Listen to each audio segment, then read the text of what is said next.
Ассаламу алейкум, жылқы көрмандары, туғандар. Бүгін Бишкектен Степной деген айылдан 2 май күні жерде қашқа өспірім тай шығып жатады. Ушунун маалыматын жеткирип, кандай тай экенин обзор кылып көрсөтүп коеюн туғандар. Өзүңүздөр байкап туруңуздар. Кашкасы узун кашка, артыңкы 2 бутак болгон.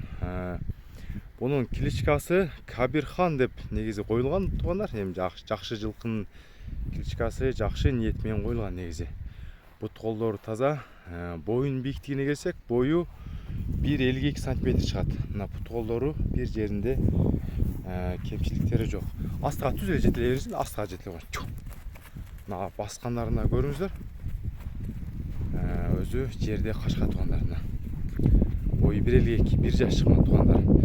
Кар, биринчи кар кетип, жаңы көк чагайын дегенде туулган тай.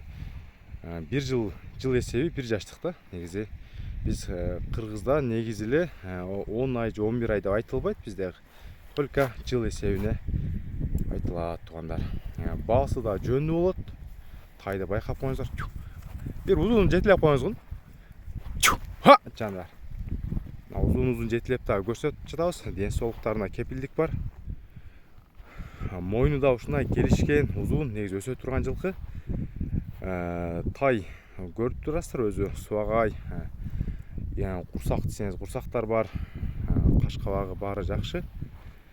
Үйрөтүп кийин багында энчи кылам, чоңойгондо келечектүү жакшы жылкы кылам дегендер болсо, өзү бул линияларда беговой линия, англичан менен буйдон жылкынын аргыны болот.